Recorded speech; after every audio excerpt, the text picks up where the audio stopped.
దూరం అనే గ్రామంలో చంద్రమ్మ అనే అత్తగారు ఉండేది. ఆవిడ తన ఇద్దరి కోడళ్ళని దీపావళి పండుగలకి పిలిచింది. పెద్ద కోడలు సీత మరియు చిన్న కోడలు అయిన లక్ష్మి ఇద్దరూ పండగకి అత్తగారింటికి వచ్చారు. సీత చాలా ఓర్పుతో చకచకా ఇంటి పనులు చేస్తుంది. కానీ చిన్న కోడలు లక్ష్మి చాలా బద్ధకస్తురాలు. డబ్బు ఉందన్న పొగరు బాగా ఉంటుంది. ఆలస్యంగా లేవడమే కాకుండా కాఫీ కోసం అరిచేది.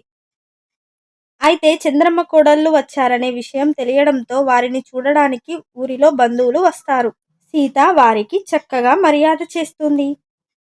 కానీ లక్ష్మి ఏమీ పట్టనట్టు అలా వెళ్ళిపోతుంది.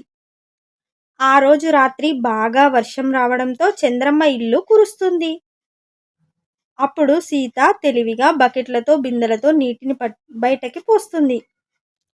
కానీ చిన్న కోడలు అమ్మో నా ఖరీదైన చీర తడుస్తుంది అనుకుంటూ పక్కకు వెళ్ళిపోతుంది. కూరగాయల మార్కెట్లో చంద్రమ్మ తన కోడళ్ళకి డబ్బులు ఇచ్చి కూరగాయలు తీసుకోమంటుంది.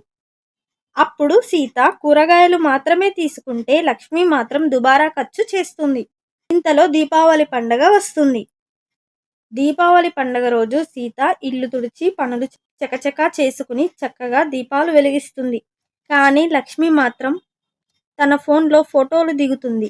ఆ రోజు సాయంత్రం చంద్రమ్మ కాళ్ళ నొప్పులతో బాధపడుతూ ఉంటే సీత ధైర్యం చెప్పి కషాయం తాగిస్తుంది. కానీ లక్ష్మి ఏమీ పట్టనట్లుగా ఫోన్లో సెల్ఫీలు దిగుతుంటుంది.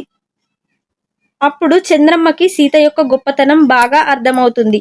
లక్ష్మి యొక్క డబ్బు పొగరు కూడా బాగా కనబడుతుంది. మరుసటి రోజు ఇద్దరు కోడళ్ళు తిరిగి వెళ్ళిపోవడానికి సిద్ధమవుతారు. వారికి చంద్రమ్మ కానుకలు ఇస్తుంది. దానితో సీత ఆనందంతో మురిసిపోయి చంద్రమ్మ దగ్గర ఆశీర్వాదం తీసుకుంటుంది. కానీ లక్ష్మి మాత్రం పొగరుగా వెళ్తున్నాను అని అంటూ లగేజీ కార్లో పెట్టమని సీతకి చెప్తుంది. సీత లక్ష్మి యొక్క పొగరును పట్టించుకోకుండా లగేజీ కార్లో పెడుతుంది. అత్తగారు సీతను చూసి ఎంతో గర్వపడుతుంది.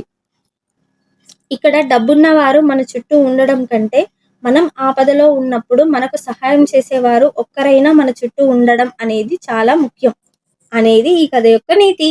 Subscribe for more stories. Please like and share.